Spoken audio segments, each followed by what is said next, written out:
You know when you're just a little too smug and you think the worst of winter is behind you? Well, this happened. Let's rewind a couple days back and see how this all started. I'm doing something I've not done before in a long time, and that is we're prepping for a really big winter storm. It's the weekend as I'm recording this, and the weather forecast is dire.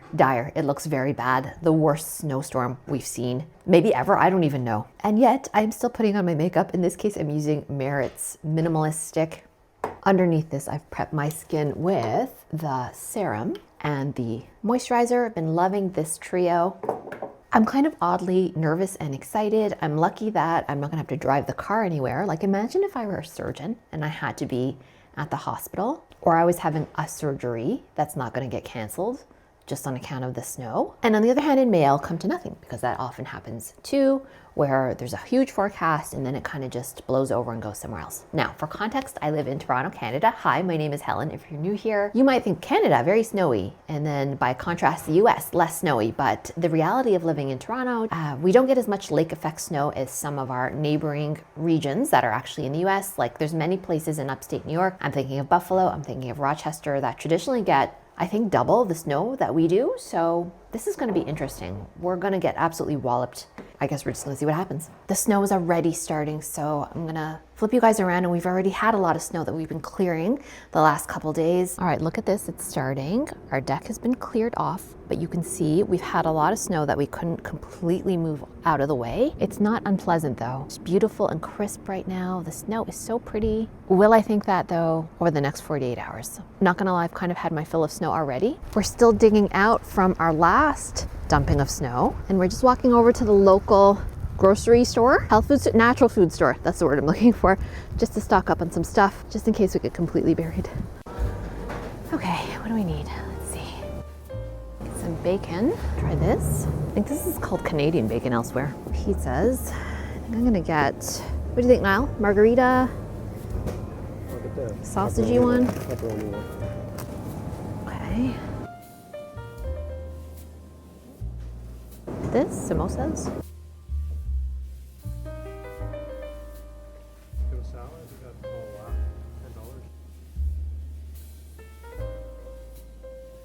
Loading up the cart.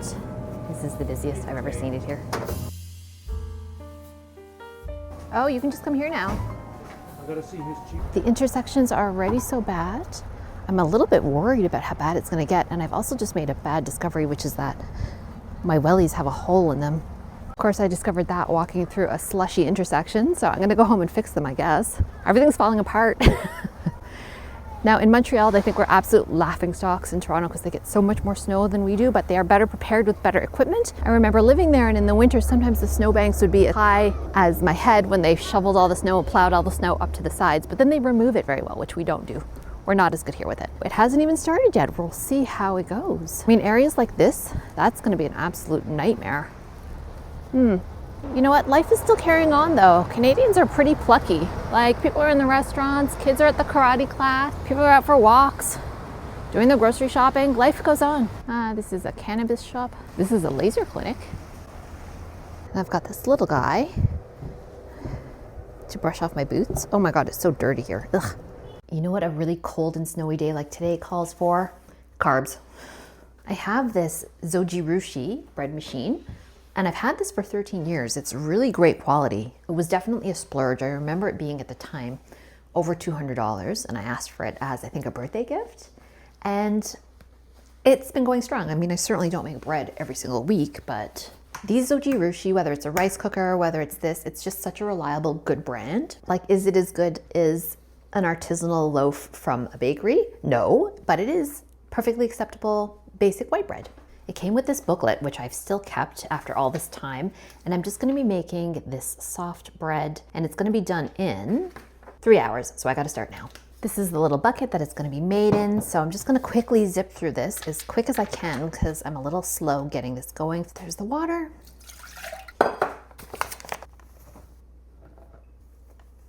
In an ideal world, I'd be doing a better job of measuring it, but all I can say is after 13 years, I know what I'm doing. I got these leak-proof ball lids, which I thought would be a little bit better to keep this airtight. So 2, right. 1.5 tablespoons of sugar. That seems like a lot. I'm just gonna use a couple teaspoons instead, but you definitely need a bit because you need to activate the yeast.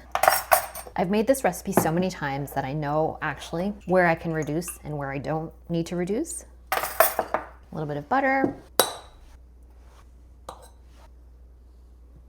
Let me show you. And I just have to add this little remainder of tiny bit of dried yeast that I packaged up like this. I really should have tested if this is still active. Otherwise I may get a bad surprise, but we'll find out. Living on the edge today, huh? 1 teaspoon active dry yeast. Okay. All right, let's move this over here, which is where I intend to plug it in. I have zero sense of whether they make this model still, but if I can find one, I'll link it up. And then here we are. All the ingredients are in. So I've just placed it in here. I set it to the soft setting, and then in 3 hours, well, 2 hours and 59 minutes, it's gonna be done. It's a great day for staying indoors and doing some crafts, that's for sure. Look at this beautiful embroidery that I finished. I'm so proud of it. Doesn't it look like the Bridgerton home with the wisteria in the front? Really proud of how this turned out, but I'm not sure what I'm gonna do. I'm thinking of putting it in a round hoop like I did Frida here. One of my friends at the Fiber Arts Social Club says that I should put it in a frame because she frames hers and they look beautiful. I'm not sure if I'll do that. And then this is the latest pattern that I'm working on. I'm doing it on this beautiful vintage tablecloth that I'm using almost like a sampler. Here's a lily of the valley I did. That's where the bird design is going to go. I've done some other beautiful patterns on this, and this is my favorite material to work on, linen, but it is also the wrinkliest. Look how wrinkly it is on the sides where my hands grasp it. The snow is really starting to blow, so I mean, look at that. Compared to this morning, not too bad yet, but it's only just begun, apparently. So these boots are sufficiently dry on the top for me to try and repair this tiny little crack, and I know it's in the midfoot because I could feel it. I could feel the water coming in and it made my sock wet. And yes, this little tiny hole was causing absolute havoc, and water was coming in like crazy over the top. These are Hunter Wellies, and I've spent a good amount of money on them, so I'm not willing to throw them out. So I had another pair I had the same problem with because they do crack, especially in our climate, over the years where your foot bends, especially because as you walk, that's the point. That's the natural flex point of your foot. So I bought this ages ago, this Aqua Seal, and I've kept it in the freezer, which I think is what the directions say to do. I can't imagine I just stuck it in the freezer for no good reason, but it's been so long that I've quite forgotten. So it is a rubbery type repair product. Okay, it took a fair amount of poking and prodding to get this back in business because it's been dormant for a long time, but look, it's still good. Going to make it a little bit unsightly, and it's not going to be the best looking because it's going to dry and it's going to look like this, a little gob on the outside. I'm certain you can hear that, and that is just the bread machine on the go. There we go, doing all the hard work so I don't have to. I'm almost always away this time of year. This is exactly the time of year that I like to vacation because I find February just too long and too dreadful of a month. But I am actually glad I'm here because I wouldn't want all this snow falling and nobody here to be able to look after it. If it's gonna be really bad, I'd rather just be home rather than observing it from somewhere sunny because I would just be worried and it would be on my mind. Usually when I'm sad here, I have some book picks for you guys. I'm a little bit in between books right now. I have started a couple, but I'm not at the point where I want to recommend them yet or not. But I have a movie pick that I think you're gonna love. It's called Emily. It's based on Emily Bronte, the life of Emily Bronte. And I don't believe it to be based on anything actually that happened necessarily in her real life. I mean, some obvious things, I won't get into the details. I have to flip, this tablecloth is so big, I have to flip it over my shoulder like it's a toga. It is so beautifully shot. It is so romantic in its own way. It's from a couple years ago. I just thought it was brilliant. It's not your typical happy ending Jane Austen style period drama, but I found it haunting and beautiful. So I highly recommend you find it. That's the bread maker. It's beeping like that because it wants to know if I want to add anything. Like if I were making a chocolate chip bread or a bread with, I don't know, raisins in it or something like that, now would be the time to add it. But I don't, so it'll just keep going on its own. My goodness, what a movie. What a feast for the eyes, but also so moving. You have to watch it. Even if you're not the biggest Wuthering Heights fan, but my goodness, on the subject of Wuthering Heights. What an absolutely deranged book. Like, think about the gothicism in that book. And then Jane Eyre by her sister. Even wilder, I would say. So these Brontes had an absolutely amazing imagination. What genius these days is not being fulfilled because people spend so much time on screens? Will we ever see a family like the Brontes again? I don't know, because one thing you need is time to write. Writing's not even as valued as it used to be. It's just impressive to think of these lasting works that are a gift, really a gift to humanity, to all of us, adding to this rich literary tradition. Will we ever have that again? I don't know. Yes, I think we'll certainly have people that are like that, but will we have an entire family? You need time. You need, I think isolation really helped them as well. The fact that they were home so much. It's just very interesting to think about, isn't it? This one is coming along quite quickly. The thing that I love about embroidery is that it is such a resistance to hustle culture. You can't do it quickly. You couldn't even if you wanted to. There's just a limit to how fast you can stitch and how well you can stitch at the same time. So if you're trying to keep up that quality, you certainly cannot rush it. It takes the time that it takes. It's meditative and it endures as a beautiful craft, a beautiful meaning of the world of fine art and textile. And you don't have to do it. You don't have to embroider anything. There is no there with the embroidery. You can have a tablecloth that has no embroidery on it, and it's functionally exactly the same as a tablecloth that does have embroidery on it, but it's not as beautiful. It's for beauty, it's not for utility. And the hours that it takes to embroider, people don't know. When people are looking at needlepoint or these huge embroidered pieces, they have no idea. You probably wouldn't think for a second that that is so much of a slower process than doing an oil painting or a watercolor. I can zip through 10 watercolor paintings, I'm not joking, in the time that it will take me to embroider this bird. I love it. It's an act of resistance against the quickness of modern life, the relentless pace. This craft is as slow as it was in the year 1120. It might be slightly faster because the materials and the needles are maybe slightly straighter, but not really. In fact, they might have been faster then, just practicing it so much more frequently. Even crocheting and knitting have a utility, right? There's a utility to it at the end of the day. And I love that there's no utility to this. And I know that sounds ridiculous. I should maybe be ashamed because we're living in productivity culture, and I don't care. I don't care. It draws me to it even more. You have to breathe. You have to focus. You have to look at what you're doing. There are no real shortcuts in embroidery. And I love that. Nobody except for fellow textile artists will ever understand by looking at it the love and the care that goes into these pieces. And I think that's kind of cool too. It's like we're in a secret society. I flit from different mediums. I'm drawing sometimes, I'm painting sometimes, but I always come back to embroidery as a place to stew on ideas, to be in my own company, to be in other people's company, because it's a great social activity too. It's nice when you're in a group of people, and if you are embroidering, you don't have to keep up a steady stream of chat.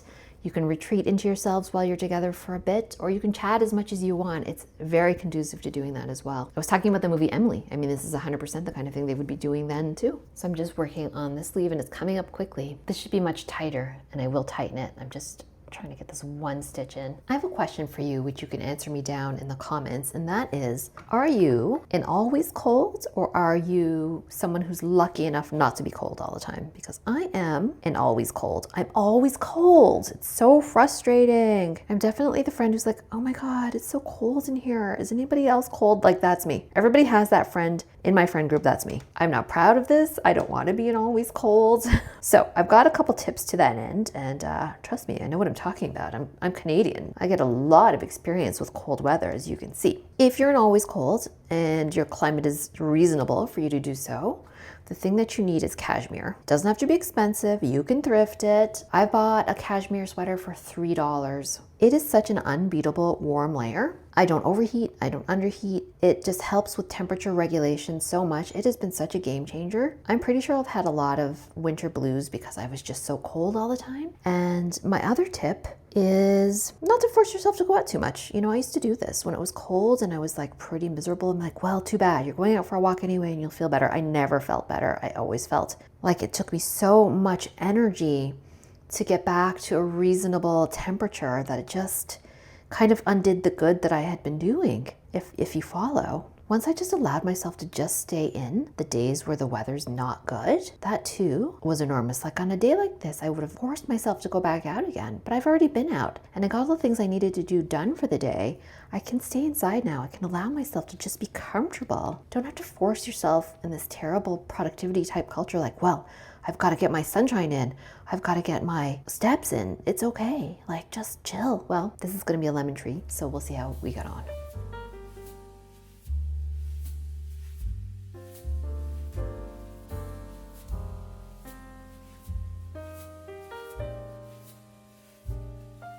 Another day, another lemon tree. I like how this one turned out.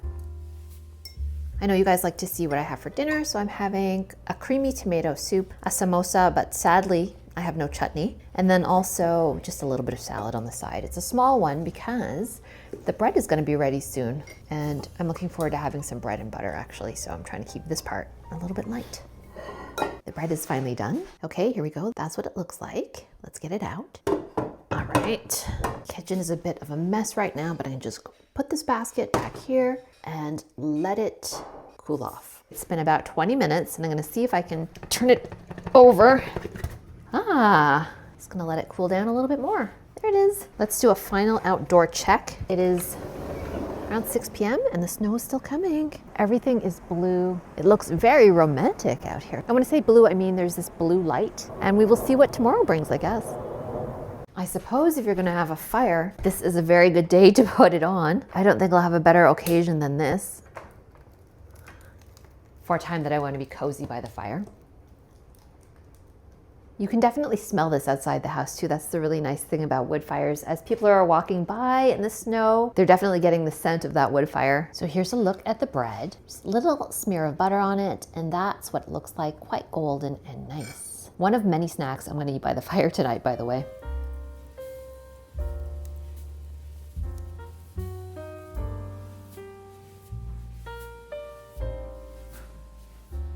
Good morning. We woke up to a lot of snow. Let me show you. Have a look at this. And lots is coming down. Lots more snow. This is the buildup.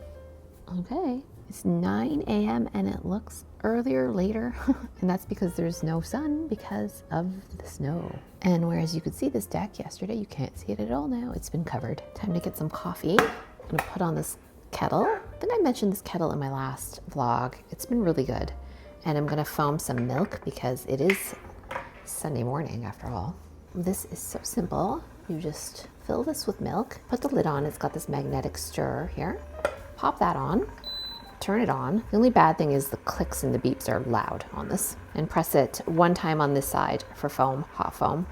Yep, and I can feel it stirring. Let's see what we can see. There it goes. Now let's see what mug. My favorite clear glass mugs broke. So how about this one? Good morning, beautiful. Is that a bit of instant coffee? Yes, I am that person.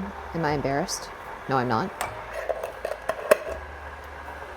Outfit of the day. Sorry that the kettle is quite loud. Stand back here. Outfit of the day is just these H&M trousers, work pants really.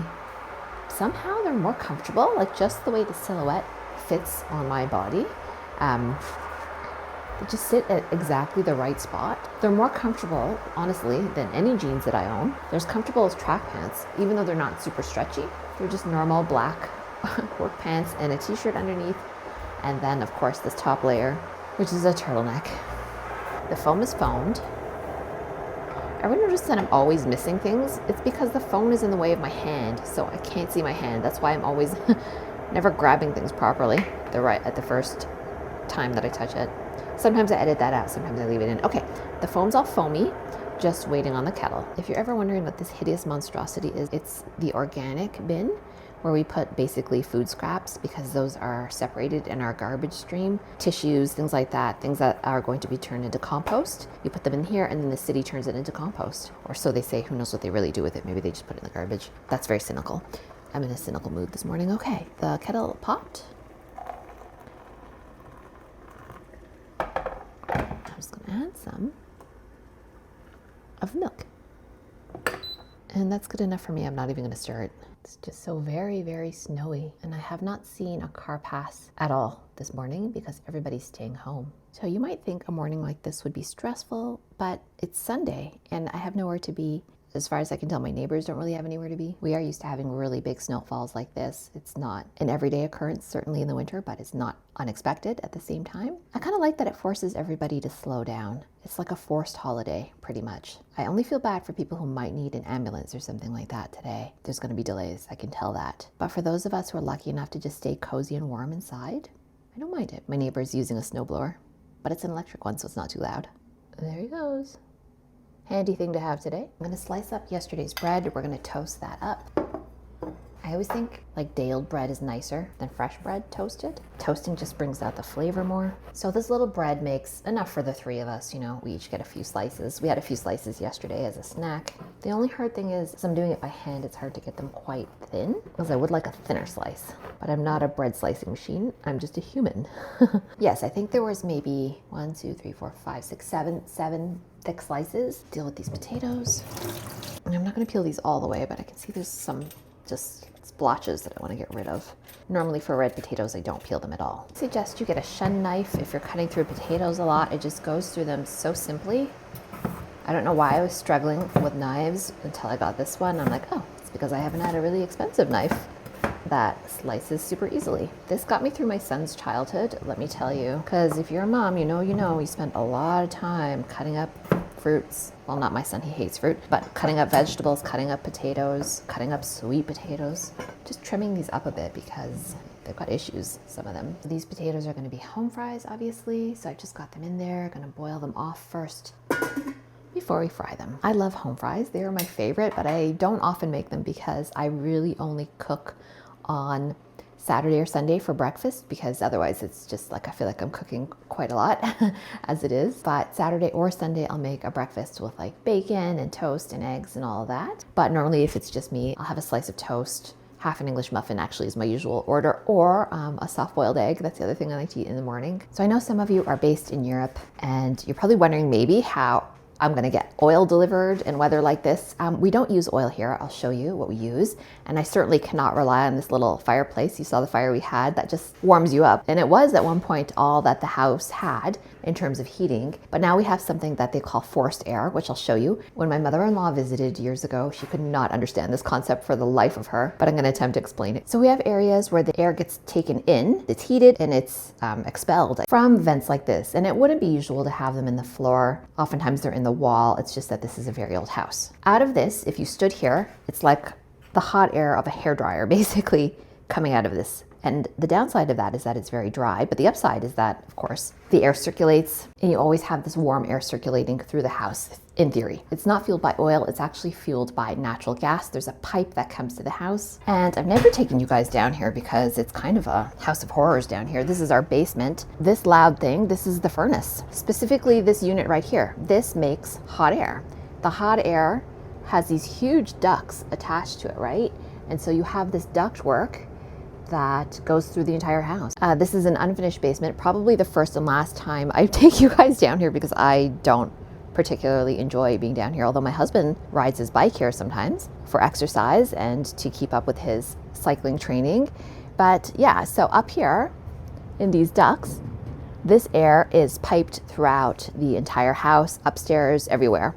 So that's how Canadian houses are heated. Not all, some people have electric baseboards, but a lot of us have forced air with the furnace.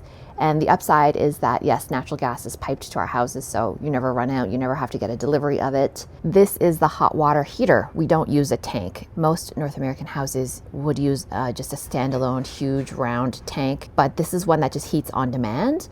It's Japanese. I've had it for 20 years now and it's been working well. You never run out of hot water. I can always have a bath even if I'm running the dishwasher and, you know, the washing machine all at the same time. I can go upstairs, have a bath. It does not run out. For whatever reason, they're still uncommon. I don't know why. It was a really good investment. The only downside is you need to be patient on the top floor for the water to reach here all the way to the top and heat up because it's just a little bit slower for the water to get up there. Okay, here we are. Earlier, I said those two.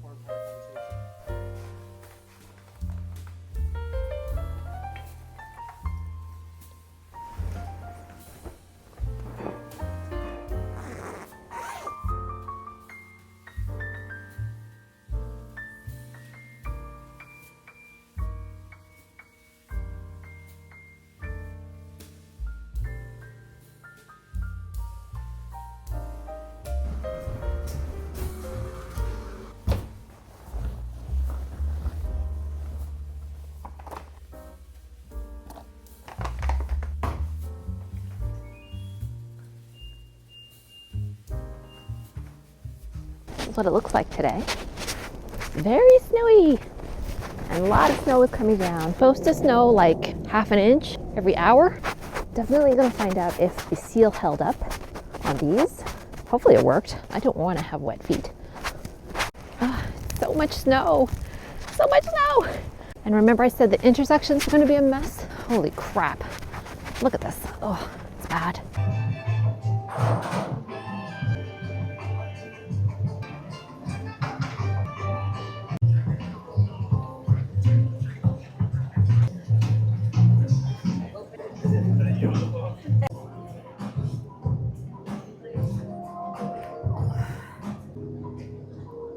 Still plenty of people out and about despite all the snow.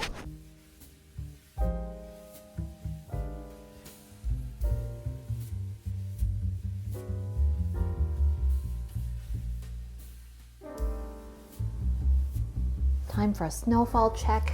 Oh wow. Look at that. That's a lot of snow. Look at my son's scooter, it's almost buried. Oh my gosh. Look at this drift. And still more snow is coming. It's incredible.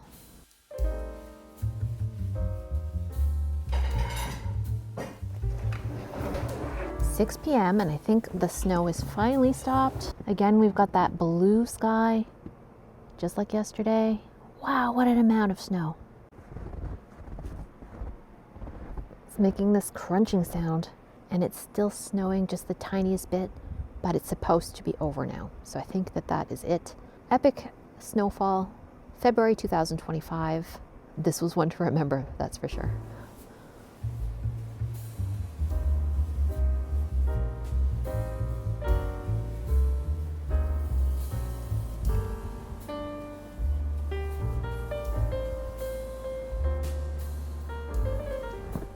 So crunchy.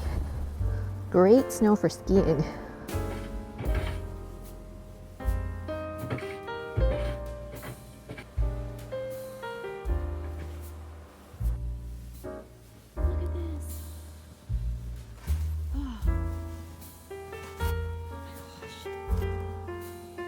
Well, good morning. It's Monday. Today is a holiday in Ontario. It's called Family Day. Isn't that a nice name for a day off? And it was created actually not even all that long ago, just because some other provinces basically had more days off than we did. They had other stat holidays, bank holidays, whatever you want to call them. So they just created this one called Family Day, and it is much needed. It's a long stretch from New Year's, which was the last holiday we have, and then we won't have any more days until Easter. I don't think we have any more stat holidays until then. You need something to break up the middle of the winter, right? So they give us Family Day. So we're all at home today. Very brief update on the Tula skincare. I'm using a lot of it. I use it the days I'm not using the Merit Serum and Moisturizer that I was telling you about. I do use the Tula, and they were given to me, full disclosure, because I don't think I would pay this kind of money for them. They're nice though. I found out this jar is, in Canadian dollars, $119. And that is approximately $100 more than I think that I would pay. Okay, that's not fair. I would pay $45 for this for sure. That's no problem. 120? I don't think so. It has a scent. The scent is nice. But if you have an opportunity to try it, or you're someone who just loves to splurge and treat themselves on skincare, it's nice. It's nice. And I like it. But would I repurchase with my own money? No. Just keeping it real.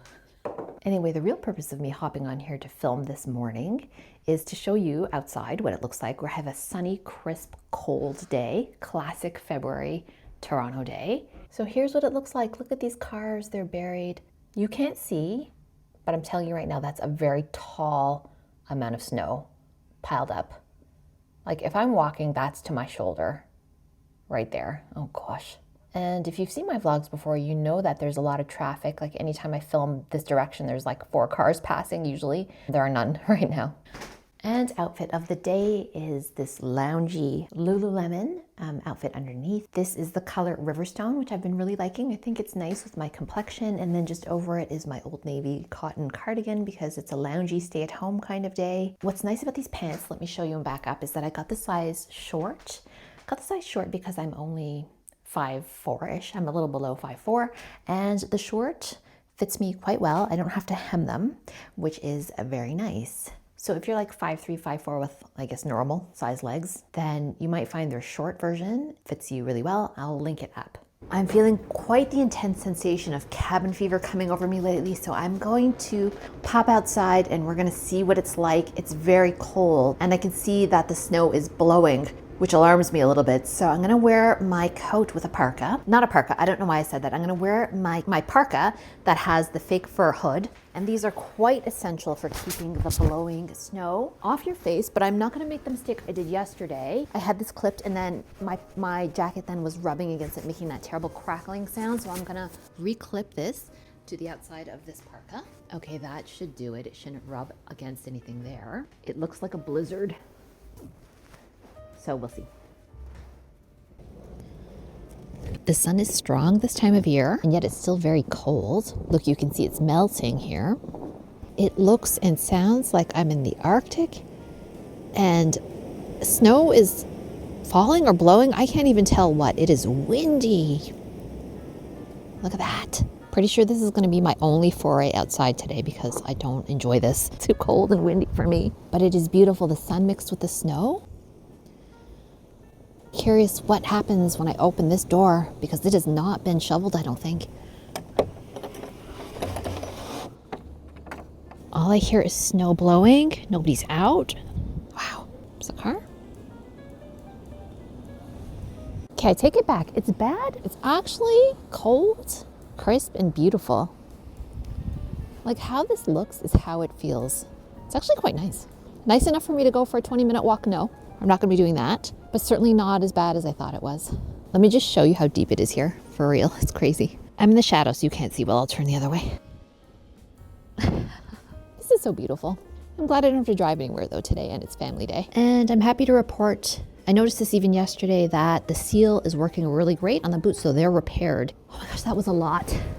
Just being outside that little bit of an amount of time has made my nose start running. So I'm gonna look out for that. And I'm gonna put the kettle on for some tea. That was intense. But if you've never experienced that even once in your life, it is definitely something worth experiencing. I hope you don't mind that this was a bit of a cabin feverish vlog. I know I didn't go anywhere exciting or anything like that. I kind of mostly just stayed in and stayed around my area. I mean, you saw the weather out there. Where could I go? Although that said, my husband and son have gone to the auto show. They're gonna check out some cars. It's all indoors and they're gonna take the subway there, so it should be fine. They're bored as bored can be. For my part, I'm just gonna stay in now. Like, I'm gonna get my e-reader, chill out by the sofa, have a nice afternoon at home, which is nice. Like I said, it is a real blessing that I can just stay in and I don't have to go anywhere and I don't have to be anywhere. I don't take that for granted at all. Please do leave me a comment if you enjoyed this vlog. Say hi, even just like leave a heart emoji if you've watched to this point, which I know is not gonna be too many of you because I know this was a bit of a longer one. Let me get rid of this tea bag. Like this video, subscribe if you haven't subscribed already and you want to see more of these vlogs. I also do product reviews, all kinds of different stuff. In fact, I'm thinking of doing one on this little wireless microphone that I've been enjoying, even though that's like not my core audience that would care about that.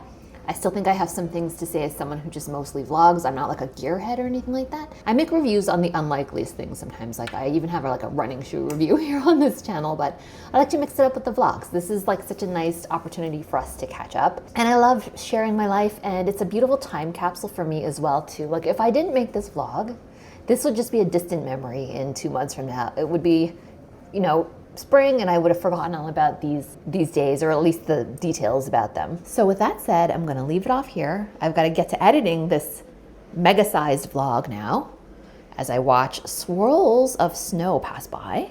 I mean, that is my view. It looks like a blizzard. It gets calm and then there's a huge blizzardy whiteout effect. But every time I put the camera on it, it doesn't quite catch it, but you know, you get the drift. I have a work week ahead of me. Hope you enjoyed this. I'm gonna start on the next vlog pretty soon, and we'll catch you on the next video. Thanks for watching.